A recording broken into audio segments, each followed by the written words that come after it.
happy that we were able to make the trilogy and able to tell this story, and that it's not like we could just go and make it, that we needed the fans, we needed the people to kind of believe in this universe, believe in these characters, believe in Shepard's story. We've accomplished what we wanted to. We accomplished so much of what we wanted to. We told a story that had integrity, and that chapter is now over, and I feel like it is right to move on, right to let that go. I think when you see just how impassioned the players get about their Shepard and about the characters that they've kept alive and the choices that they've made, that kind of tells me that along the way we did something right as far as really just creating an experience that people could really believe in.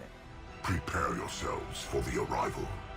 All of this, the whole universe, we've created this galaxy of stuff that is so much better than I think we could imagine. That's because we have this amazingly talented team. And I think the other thing that I'm really thankful for is the fact that we were able to get it all done. And if you think about all the games or even studios over this 8 years we've been working on this that got canceled, or studios that got closed, and it is a tough industry. To be able to say that you want to finish 3 games and you're going to try and tell that story, and then to get to the end and we were able to finish it all, it is pretty amazing, and I think we're very fortunate to have been able to get to the end and finish the process. In the entertainment industry, I think that we have a gift to be able to provide people with an escape, and especially in this day and age where people really need to escape more. I started out as just a BioWare fan like so many other people. I still remember the day I went to the store and bought Mass Effect 1 because I was very excited. I'd been following all the press on that game leading up to its release. Ran home and really just played the heck out of that game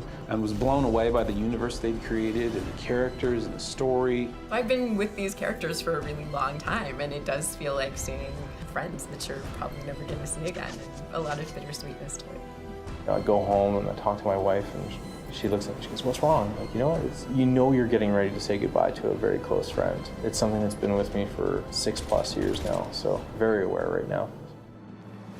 What's going on? Couldn't say. Just told me they needed you. I feel incredibly lucky to be able to play a female character like this, to be able to play a leader who isn't necessarily a man or a woman, just a leader. He's a Spectre. Everything he touches is classified. Miss Garrus.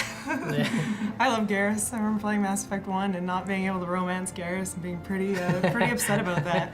And then in Mass Effect 2, I remember the head touch, and I was like, this is all I needed. For me, it was Legion, and I think it's because I had his missions in ME2. I finished his missions in ME3, so I had this weird bond with his character, and I enjoyed his character a lot. Like, he was written well, and I'm going to miss that character quite a bit. Professor Mordin Solus? I really liked Mordin, mostly because he sort of made Omega for me. Omega sort of had its thing going for it, but it wasn't quite there, and it wasn't until Mordin was standing there in it, being what he was, that I think it all kind of gelled and made a lot more sense to me. So Mordin made a big chunk of the world work for me, and his finale is amazing, of course, so there's a lot to miss with him. I really love how much I was able to contribute to Mordin's philosophy. I help people, sometimes heal patients, sometimes execute dangerous enemies. It felt like something that was deeper and a little bit more introspective than we were able to do in other parts of the game. Yes, unexpected to be working with Cerberus. The Mass Effect fans are like on any other. At the cons, on Twitter, on Facebook, the passion and the expression of deep feeling about these characters and the connectedness to them is incredible, absolutely incredible. I'll forever be thinking about that.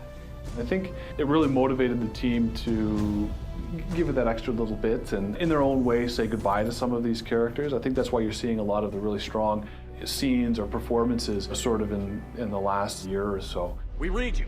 Give me your location. The Mass Effect universe is huge, right? It's vast. There are so many different stories that we can tell. Shepard is one person in this universe, and him and his friends are great, and we've enjoyed them for all these years, but there are so many more things that we can show and talk about. So I'm really looking forward to working on what the franchise has in the future.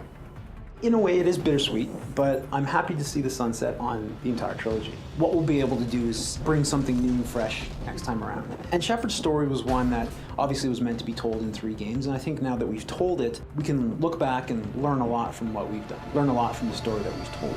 I think what's really cool about where we're at now is we still have one more piece to deliver, and that's the Citadel DLC. And then once that's out, the nice thing is that Mass Effect is not over, and we have a team that's working on the next Mass Effect game. And we're thinking about what that would be and how we can bring back a lot of these things that we love about the Mass Effect universe, and to continue to tell the story and to continue to find ways to live in this universe.